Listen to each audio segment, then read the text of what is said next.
자, 문제의 지수 그래프가 두 개가 나와 있어요. 자, 그런데 A의 좌표가 64, 2의 64제곱이죠. 자, 그런데 QN의 X좌표를 XN이라고 한다고 했거든요. 근데 이제 XN이 K분의 1보다 작은 거를 만족시키는 N의 최소값이 6이 돼야 된다. 최소값이 6이니까 뭐 6도 되고 7도 되고 8도 되고 뭐 이런 거겠죠. 그러면 XN의 좌표의 특징에 대해서, 규칙성에 대해서 한번 살펴볼게요. 일단은 P1은 Y좌표가 지금 2의 64제곱하고 같을 테니까 16의 X1제곱이라고 해보겠습니다. 이게 2의 64제곱이 되겠죠? 그러면 4X1이 64가 돼서 X1은 16이 됩니다. 그쵸? 그럼 Q1의 X좌표가 16이 되고요. 2의 16제곱이 됩니다. 자, P2 같은 경우에는 그럼 어떻게 될 거냐면 16의 X2제곱, 이게 2의 16제곱이 되겠죠. 그럼 4x2가 16이 돼서 x2는 4가 돼요. 그럼 여기는 4,2의 4제곱, 이런 형태가 된다는 거죠. 그죠? 그럼 이제 xn이 어떻게 되는 거냐 라고 봤더니 16 곱하기 4분의 1의 n-1제곱이 돼요. 그죠? 그러면 2의 4제곱 곱하기 그 다음에 4의 1-n제곱이 될 거고, 2의 4제곱 곱하기 2의 2-2n제곱이 돼서 2의 6-2n제곱이 됩니다. 그죠? 자, 그런데 n의 최소값이 6이 돼야 된다고 했잖아요. 그럼 여기다 n에다가 6을 대입을 하게 되면 2의 마이너스 6제곱이 되거든요.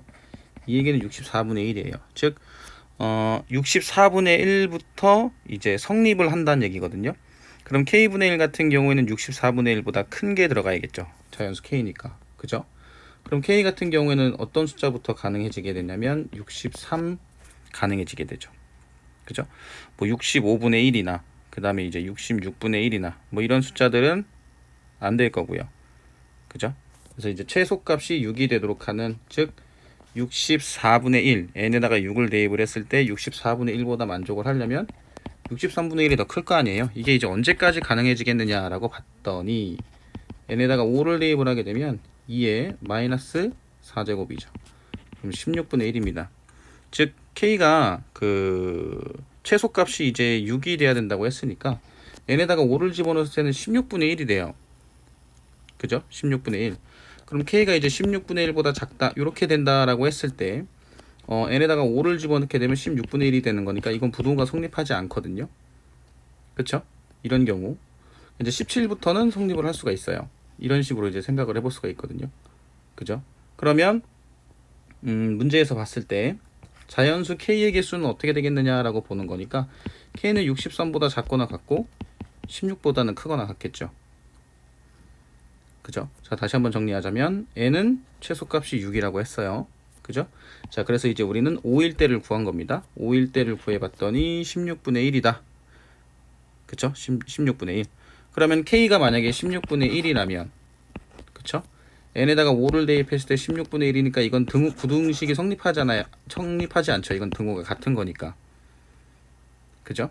그러면 요 부등식을 만족하려면 n에다 6을 집어넣어서 64분의 1이 되는 거고, 그러면 16분의 1보다 작은 경우가 성립을 하게 되는 거예요. 그쵸? 그래서 이제 16부터 가능해지고 64는 되면 안 되니까 63까지 가능해지는 거죠. 그쵸? 결론적으로 봤을 때 이거의 개수는 얼마가 될 거냐면 63에서 16을 빼서 플러스 1을 하면 됩니다. 그죠? 그래서 48이 되겠죠. 그래서 자연수 k의 개수는 48개입니다. 정답은 1번이에요.